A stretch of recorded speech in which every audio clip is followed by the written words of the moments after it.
নির্বাচন কমিশন তৃণমূলের সংঘাতের এবার নতুন মোড়। জ্ঞানেশ কুমারের বঙ্গ সফরের মধ্যেই ইমপিচমেন্টের তোড়জোড় শুরু করে দিয়েছিল তৃণমূল, আর সেই প্রস্তাবেই সায় দিয়েছিল ইন্ডিয়া জোটও। প্রয়োজন ছিল 100, সই মিলল 130-এর বেশি। সূত্র বলছে এমনটাই।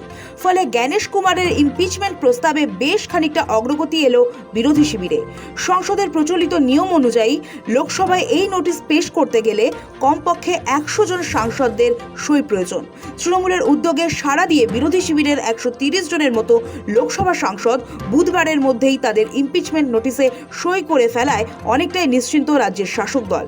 বাংলায় এসে গত সোমবারই রাজ্য প্রশাসন থেকে পুলিশের শীর্ষ কর্তাদের হুঁশিয়ারি সুরে নানা কথা বলে গিয়েছেন দেশের মুখ্য নির্বাচন কমিশনার জ্ঞানেশ কুমার। 3 কেন্দ্রীয় এজেন্সি সহ ধমক দেওয়া হয় পুলিশকেও। এডিজি আইন শৃঙ্খলা বিনীত গোয়েলকে কড়া ধমক দেন জ্ঞানেশ কুমার। বাংলায় বেআইনি অস্ত্র, বোমা, বেআইনি নগদ টাকা ও মদের কারবার নিয়েও জেলা শাসক ও পুলিশ কর্তাদের খোলাখুলি হুঁশিয়ারি দেন জ্ঞানেশ কুমার। তা নিয়ে উত্তাল হয় রাজ্য রাজনীতি। যদিও তার কয়েক ঘন্টার মধ্যেই কমিশনের ভূমিকা নিয়ে তীব্র কটাক্ষ করেন মুখ্যমন্ত্রী তথা তৃণমূল সুপ্রিমো মমতা বন্দ্যোপাধ্যায়ও। সিইসিকে কুর্সি বাঁচানোর বার্তা দিয়ে সুর চড়িয়েছিলেন তিনি। অফিসারদের মিটিং করে বহু থ্রেট করা হয়েছে,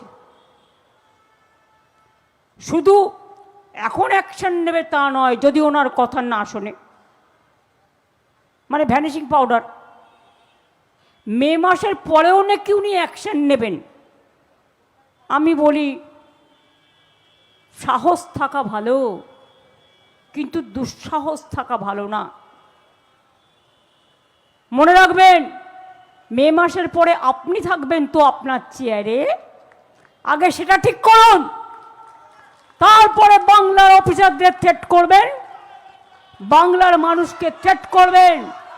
যে বিএলওরা, যে ইয়ারোরা, যে ডিওরা রাত দিন পরিশ্রম করে মারাও গেছেন অনেকে, এই চাপ সহ্য করতে না পেরে এসআইআরে একটা নোটিশ, একটা মৃত্যু, 190 জনের ওপর লোক মারা গেছে। কোথায়? আপনার মুখ দিয়ে একটা বাক্যও সরেনি। মৃত আত্মাগুলো কিন্তু ঘুরে বেড়াচ্ছে। এর জবাব আপনি নিজের মধ্যে দিয়ে পাবেন। এসবের মাঝেই জানা গেল, তৃণমূলের উদ্যোগে সাড়া দিয়ে বিরোধী শিবিরের 130 জনের মতো লোকসভা সাংসদ বুধবারের মধ্যেই তাদের ইমপিচমেন্ট নোটিশে সই করে ফেলায় অনেকটাই নিশ্চিন্ত রাজ্যের শাসক দল। সূত্র বলছে, বিরোধী শিবিরের যে সব প্রথম সারির সাংসদ এই নোটিশে সই করেছেন তাদের মধ্যে আছেন কংগ্রেসের সাধারণ সম্পাদক কেসি বেণুগোপাল, কংগ্রেস সাংসদ গৌরব গগৈও। সংসদীয় রীতি মেনে এই নোটিশে সই নাও করতে পারেন লোকসভার বিরোধী দলনেতা রাহুল গান্ধী। তৃণমূল কংগ্রেসের লোকসভার দলনেতা অভিষেক বন্দ্যোপাধ্যায়ও এখনও এই নোটিশে সই করেননি বলেই দলীয় সূত্রের দাবি। লোকসভায় বিরোধী শিবিরের সাংসদদের সই সংগ্রহের দায়িত্ব সামাল দিচ্ছেন তৃণমূলের লোকসভার উপনেতা শতাব্দী রায়। বাংলার এসআইআরে জালিয়াতি করেছেন মুখ্য নির্বাচন কমিশনার জ্ঞানেশ।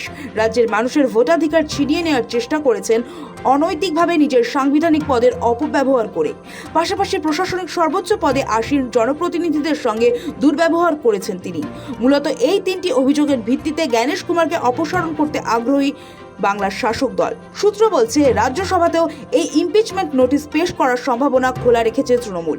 দলের সাংসদ নাদিমুল হক নিজে বিরোধী শিবিরের সাংসদদের সঙ্গে যোগাযোগ রেখে তাদের স্বাক্ষর সংগ্রহ করেছেন।